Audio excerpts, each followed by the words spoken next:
and welcome to a somewhat mysterious edition of Ben's Junk. Because as we all know, to keep a romance alive, there's got to be a little mystery involved.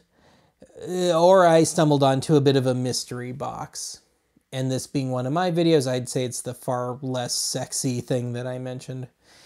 But anyway, before I forget, right out of the gate, this is a Magnavox H2160MW9 hybrid personal DVR and DVD recorder, and of course DVD player, VCD player, and audio CD player. And I have good reason to believe that this particular unit dates to 2009. And I would actually be willing to bet quite heavily that somebody either got this for Christmas of '09 or bought it on sale like the day after.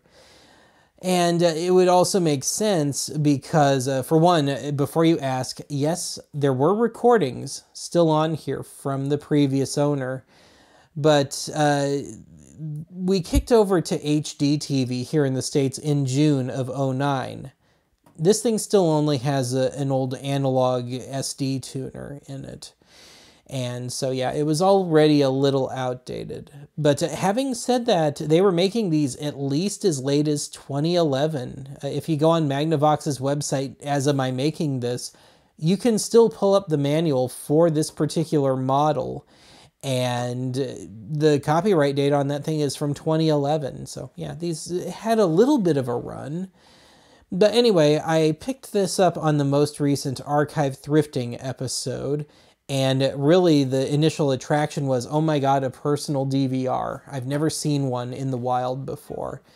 And so yeah, obviously I had to go and plug it in, see what I could do in the store, see if it would read a DVD and all that, and it did.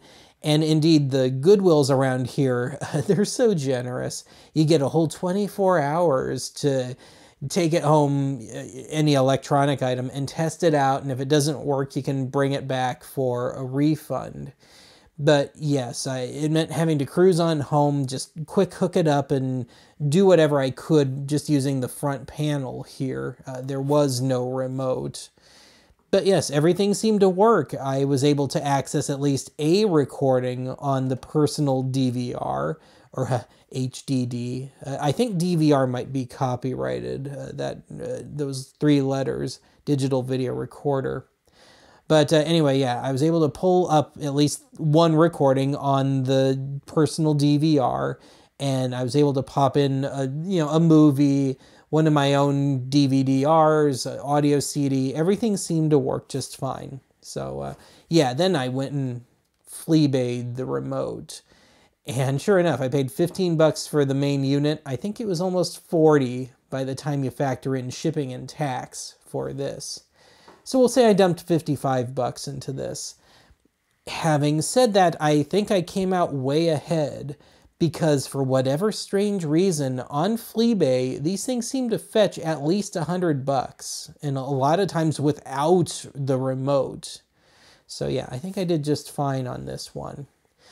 Now, as far as DVD recorders go, this is going to be the 5th or 6th one I've owned. And you might ask why I would even want such a thing at this point.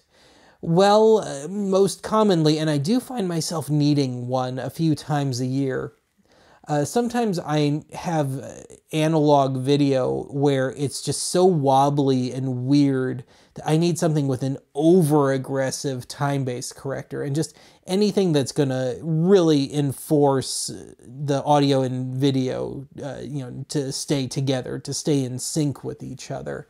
So yes, even though there's some data compression going on, it's worth the trade-off as far as I'm concerned. And indeed, yeah, I always like having at least one fully working DVD recorder on hand at any given time.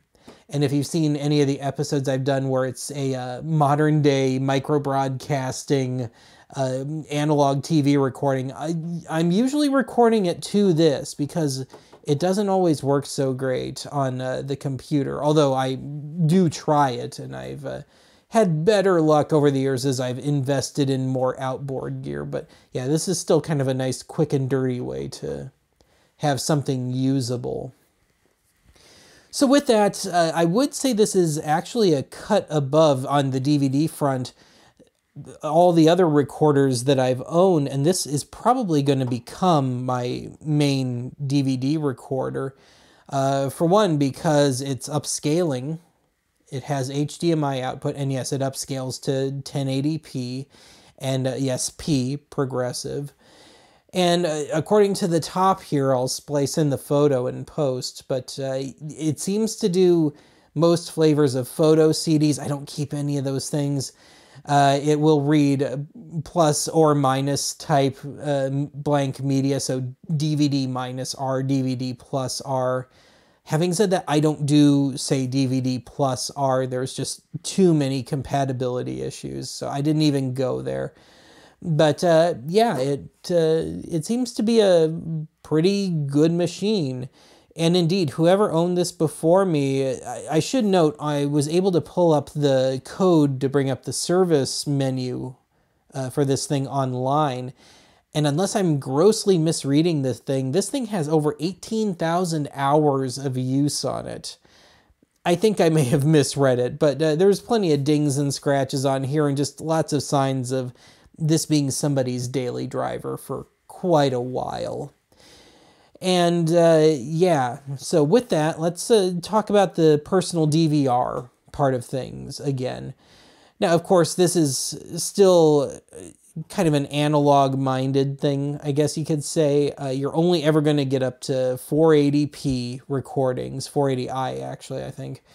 And it's, yeah, just that particular time period. You are not going to get high def in a standard DVD recorder, and their setup for the personal DVR part of this is just not that highfalutin.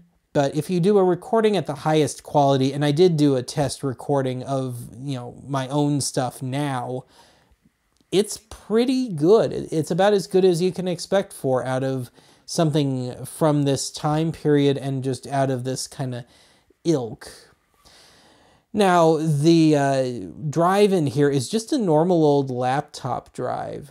And so with that in mind, this may be the first of 2 videos that I do on this. I did a little reading online, and it looks like there are ways to not just recover recordings off of these things, but even unlock deleted recordings. There's some sort of forensics program out there, which I don't have the means to even hook this up to the computer, take out the hard drive and hook it up to the computer and all. But if you do, let me know. Maybe we can dig some stuff up here. So with that, there were 7 recordings left over from the previous owner, or owners. This may have been third hand. This thing's been around the country, as I have learned. We've got recordings from Connecticut and California, and 2 that I just couldn't identify at all. They had no local markings at all. But yeah, those 7 recordings, I don't know if they were just cherry picking things to keep and were mostly recording on the DVD side of things, or just mostly watching, you know, regular old DVD movies on here. But the 7 recordings here date to the final week of 2009 up through the summer of 2012. And they're not really all that remarkable, but I was able to harvest enough to give you a nice little montage to end this episode with. That'll be your reward through sitting all of my yapping. But yeah, I was able to get some local commercials out of it, and some stuff that, even though 2010, for example, doesn't seem that long ago to me, at times it almost seems like it was just last week, there's some stuff that's, at least to my eyes and ears, very dated and very emblematic of the early years of Oddity Archive or the years leading up to it. So yeah, some of it was kind of unwelcome memory for me. I can safely say I have a big fat 0 nostalgia for the late 2000s, early 2010s, and even less so after going through the recordings on this thing. But anyway, yeah, on the DVD recorder front, it's perfectly good. I think I mentioned that already. As far as inputs go, it's the consumer stuff. You can do RF straight from an antenna. You can do S-video, composite. There's a mini FireWire input kind of hiding in the dark. I'll have to splice in another picture here. But that's, really all you could expect for something like this. And in the case of that mini FireWire, I'd rather just run that to, say, an old Windows 7 computer where I can get a completely uncompressed transfer. But at the time, I'm sure most people that had camcorders with that sort of output were going to burn it to DVD anyway, so why not just cut out the middleman and just go straight to DVD with one of these things. Otherwise, that's about it. It's, in a way, kind of a boring unit. About the worst I can say about this thing is the menus are not very friendly. You really have to dig around. And indeed, when I first put in a normal consumer, full silver disc DVD in here, I intentionally picked one of my best, least data compressed DVDs, and it did not look very good at all. But after digging through the menu and just kind of experimenting with settings, it actually turned out really good. I would say about on par with playing the same disc through a Blu-ray player or a 4K Blu-ray player. So yeah, it's got its quirks. You really have to dig through the menu a lot for most things on here, but everything's good. And on the recording front, you do have to watch yourself a bit because there are strange options like only recording one channel of audio. I will correct it in post, but when I covered this on Archive Thrifting, I had the stinger for that episode be part of one of the commercials that I had pulled up on this, but the audio was only in the left channel, and I decided to leave it as is for that stinger just to be a little stinker. So you do kind of have to watch some of that stuff, and as I go through, as you see the montage of the stuff that I've pulled off of this, you'll see stuff of all different recording settings. You will find stuff where they've just gone for mono audio. There's high quality, there's very data compressed stuff on here. It kind of runs the gamut, so it kind of spared me from having to do a whole ton of extra tests on this thing. Anyway, let's take a quick cut here. We'll take a brief look at the back. There really isn't much to see back there. And then we'll get to the main event, the montage. For the record, I am not the jerk that voided the warranty on this thing. Somebody got into this before I did. Of course, not that it matters at this point. But anyway, it's very straightforward on the back. And yeah, it's still a little dirty. I don't know if the camera is picking this up, but there's still some dirt in the crevices of the fan, the ventilation. But at the same time, the airflow is just fine. It's just kind of a cosmetic thing. I may try and take it off entirely at some point and just dunk it in soapy water or something, see if I can't get that crud off. Otherwise, yeah, it is very, very straightforward. Antenna, in and output, composite input, S-video input, composite output, component output, S-video output, and HDMI output. And also there's a digital coaxial audio jack on there, and so you can hook it to a home theater. And that would be the only real deficiency of this thing as far as I'm concerned. As far as I know, this machine will only decode Dolby Digital. It will not do DTS. If it weren't for that, I would say this is really firmly in the upper tier of machines of its time and ilk. And that's all there is for the back, so let's not waste any more time here. Let's get on to the montage. We'll look at some choice moments from those 7 recordings on here. And indeed, that's going to be it for me on the vocal front for today. I'll talk to you again soon.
Maintenance, we need you in control room A. I've got a problem with the color bars on the monitor.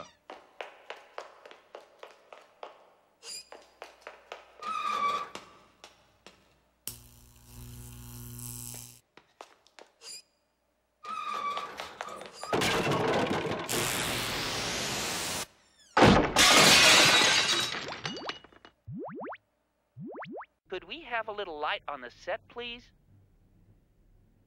Hey, you heard the man, Charlie. He needs a little light to see by. Give him Q99.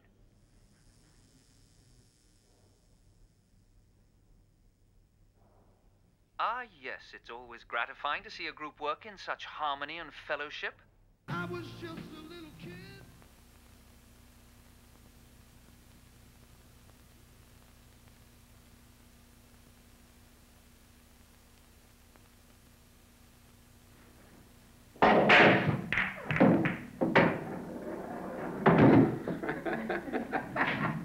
Is that a stripe or a sound? It's a stripe.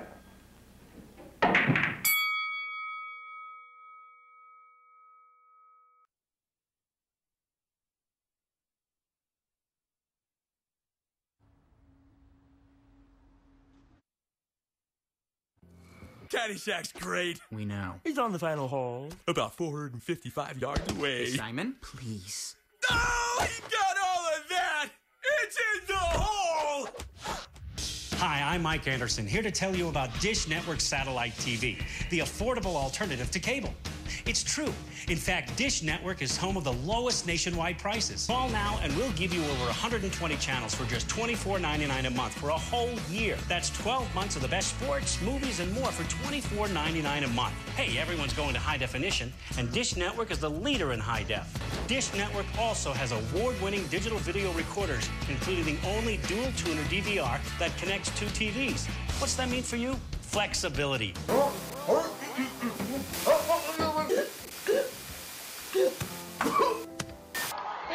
Everyone needs a buddy. We'll be there when all you need is a great car at a great price. Gerard Ford, you got a buddy in the business.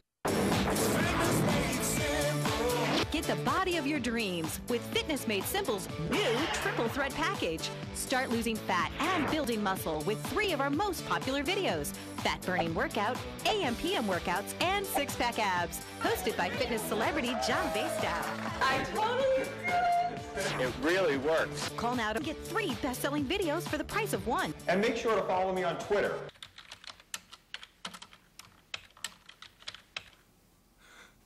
Honey, I just won the Australian lottery. But you've never been to Australia. Right. Have you ever played the Australian lottery? No. So, how did you win? Gee, I don't know. You've worked hard all your life. Now it's time for your reward. Orchard Hill, Connecticut country living at its best. I absolutely love the location of Orchard Hill. I look out my windows and I see beautiful trees. It's country. There's going to be walking paths. I love the setting. No, you didn't. I hope you're happy. I hope you have people who love you and take care of you. Supposed to meet and have lunch. Fresh herbs to bring out the flavor of my homemade dishes. Now I can get fresh herbs all year round with the Gourmet Chia Herb Garden. It contains everything you need to grow fresh herbs right in your own kitchen. And with the patented Chia growing sponge, you don't have to bother with messy potting soil. Just place a moistened Chia sponge in each clay pot, sprinkle on the herb seeds, and watch it grow. Fresh herbs are always at my fingertips. I bought one for my mother, my friend, and myself. Available at Walgreens, CVS, Kroger, and drugstore.com. Up on the housetop, reindeer paws. Can driving a brand new Hyundai Sonata put you in the holiday spirit? This is a public announcement. CNNMoney.com reports that in some areas of the country, buyers are scooping up homes for as little as $1,000. Foreclosures are at an all-time high. Government and private banks are liquidating these homes now. If you currently rent a house or apartment, you may call now and learn how to receive your free list of these homes. All others may call tomorrow. Every house must be sold. This is a public announcement. Call 1-800-795-8509. That's 1-800-795-8509. I'm Lieutenant Paul Vance with the Connecticut State Police Public Information Office. As a Connecticut resident, you now have a new way to be personally notified of local or statewide emergencies, such as dangerous weather, public health alerts, or safety threats. To register or learn more, visit ctalert.gov. We can't alert you if we can't reach you.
Or go online at kvcr.org/car and we'll do the rest. Or go online at kvcr.org/car and we'll do the rest.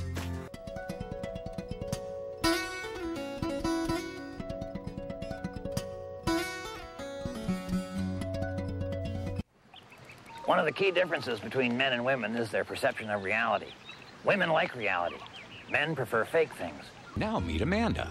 With a swipe of her debit card, she bought some gas and an all-expense-paid trip to Hawaii for Ben. Ben is the identity thief who used a device called a skimmer to steal her information from her card to open a fraudulent account. Every year, millions of Americans just like you learn that a little personal information in the wrong hands could wreak havoc on your life.